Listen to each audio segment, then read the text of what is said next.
Your Memorial Day committee typically holds an annual parade that begins on Washington Street and ends at Evergreen Cemetery. But due to COVID-19 restrictions, Lois says that she's able to mill the wheat, mix the ingredients, knead and bake the bread, all within the comfort of her 10-by-10 kitchen. Red Cross staff members say that typically during the colder months, it makes it much more difficult for the public to come out and donate.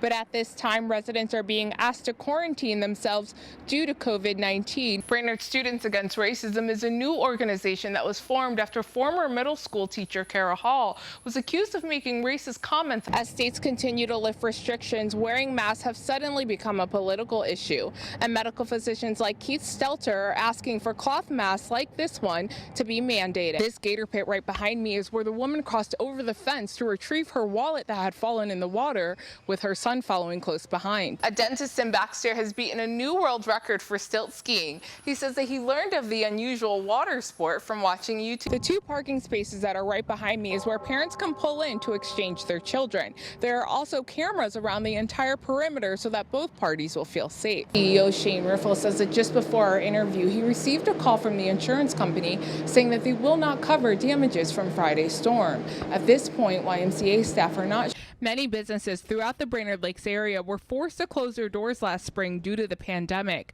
Crow Wing County received nearly $3 million from federal CARES Act funding to help support establishments by the loss of revenue and $1 million to go to nonprofits. Crow Wing County received nearly $8 million in CARES Act, and we're going to set aside half of that for economic assistance grants in our community.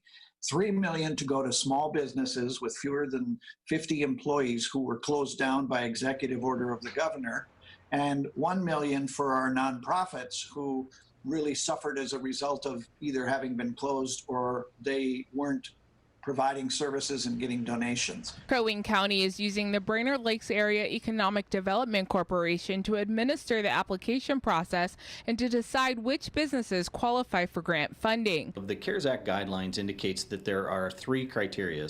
So one, it has to be an eligible expense that was related to the COVID-19 pandemic. Secondarily is that it has to be an expense that was incurred between March 1st and December 1st of 2020.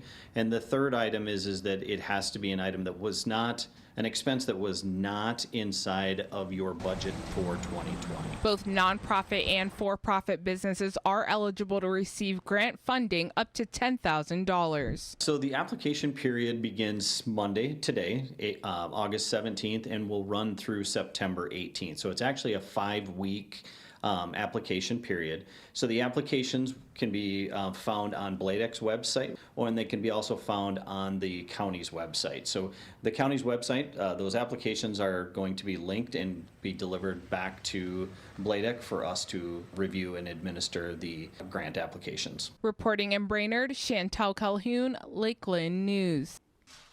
Brainerd resident Lois Mass has been making bread for over 40 years now, and when the Westgate Mall closed due to COVID-19 restrictions, she was worried that she wouldn't have a place to sell her famous whole wheat bread. We were just kind of in limbo. We had regular customers that wanted our breads, but they didn't know what happened to us.